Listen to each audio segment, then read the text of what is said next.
La Biblia nos muestra de una manera detallada los cuidados que Dios tuvo con el pueblo de Israel.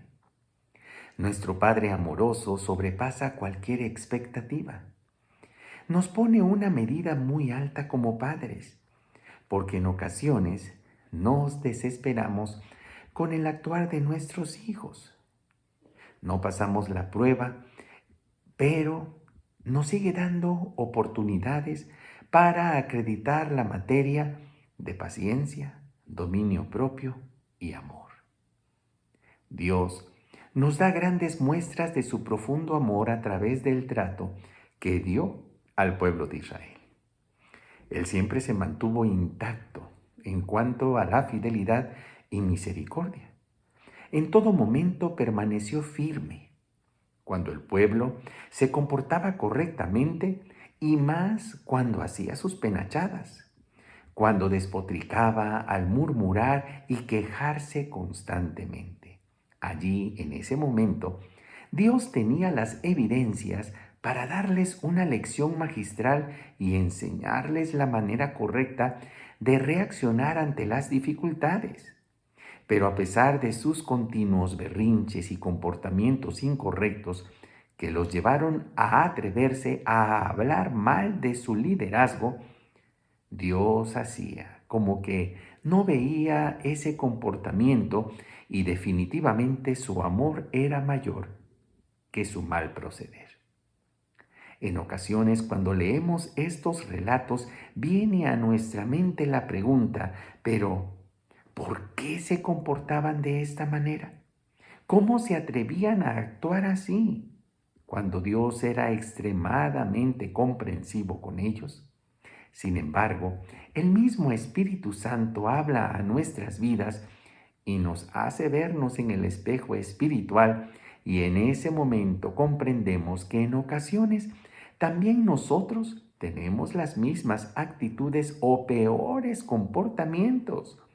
Posiblemente no en las mismas situaciones, pero nuestro actuar es similar.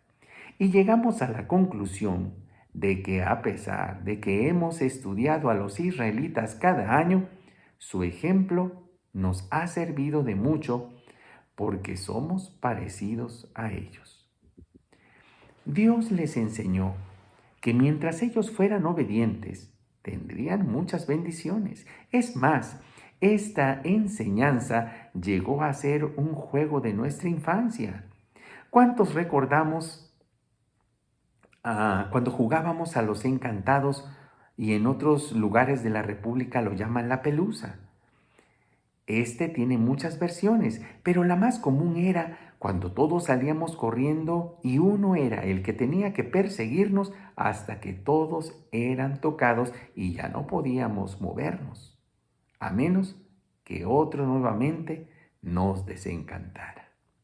Dios les dijo a los israelitas que de la misma manera que este juego, la bendición de Dios nos abrazaría. Y en este punto es en donde vemos que nos conviene hacer lo que Dios nos manda.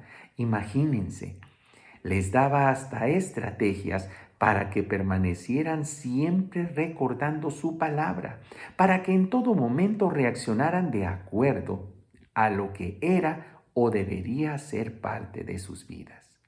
Su estrategia consistía en que aprendieran de memoria sus enseñanzas y meditaran en ellas.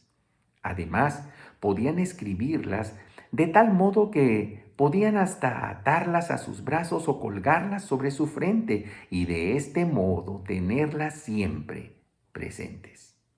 Les instaba a escribirlas en las puertas de sus casas y en los portones de las ciudades. Además, tenían la obligación, los padres, de enseñarles la palabra a sus hijos, cada uno de los mandamientos divinos, y de esta manera les aseguraba vivirían largos años en la tierra. Vivirían allí mientras el cielo existiera. Les hacía estar cerca y pegados a sus mandamientos. No sabemos cuántos lo hacían, pero creo que había algunos que sí lo hacían de todo corazón y los llevaban a la práctica. Creo que uno de los personajes que cumplían con estas recomendaciones eran Josué y Caleb. La Biblia nos dice que ellos eran reconocidos porque tenían un espíritu diferente a los demás. Ellos dos fueron los que, a pesar de que los otros 10 espías, después de inspeccionar la tierra prometida, se desanimaron y con sus palabras determinaron la derrota, Josué y Caleb se mantuvieron creyendo que Dios era poderoso para hacerles heredar lo que les había prometido. El paquete que Dios les ofreció tenía solo 3 cosas por llevar a cabo. Primeramente, como dijimos hace un rato, era obedecer siempre sus mandamientos. En segundo lugar, era amar a Dios con todo el corazón. Y en tercer lugar, mantenerse fiel a Dios. 3 puntos.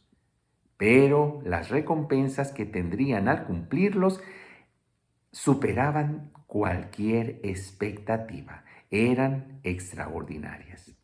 Dios se comprometía a expulsar de ese territorio a los pueblos que vivían allí. Dios les daría la victoria sobre sus enemigos, aun cuando estos pueblos fueran grandes y poderosos.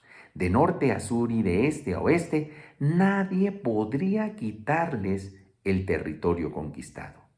Nunca nadie los derrotaría. ¿Puedes creer que Dios les haría un pueblo invicto? Dios haría que todas las naciones temblaran de miedo ante ellos.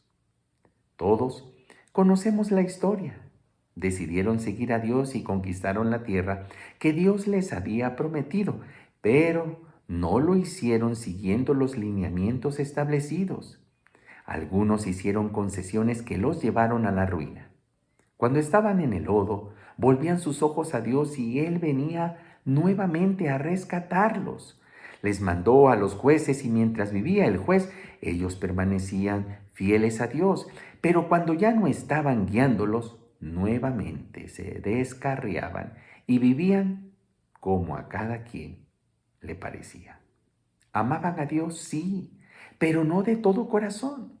Querían ser como las demás naciones, no fijaban sus ojos en Dios, eran seducidos y atraídos por las prácticas paganas y esto les hacía perderse otra vez. Una vez, otra vez, 3, 4. Se subían a la montaña rusa espiritual de donde no se pudieron recuperar. El pueblo de Israel batalló para permanecer fiel a Dios. ¿Cuál será nuestra decisión hoy en día? ¿Amaremos a Dios con todo el corazón? ¿Obedeceremos cada uno de sus lineamientos, cada una de sus enseñanzas, a pesar de que éstas conlleven una intencionalidad férrea por hacerlas parte de nuestra vida? ¿Seremos fieles a pesar de las ofertas que nos puede hacer el mundo? En Deuteronomio 11, verso 26, Dios le dice al pueblo de Israel que deben elegir y solo tienen 2 opciones. Si quieren que les vaya bien o si quieren que les vaya mal. Y les da también la respuesta que deben tomar en el siguiente verso, porque para que les vaya bien, tienen que obedecer su palabra. Escuchemos atentamente el verso que tenemos que vivir y automáticamente nos hará gozar cada una de las bendiciones y dice, si obedecen los mandamientos que hoy les da su Dios, les irá bien. Te invito a dar like, a suscribirte y también te animo para que invites a más personas a ser parte de este canal. Nos vemos el día de mañana en la siguiente cápsula de vida.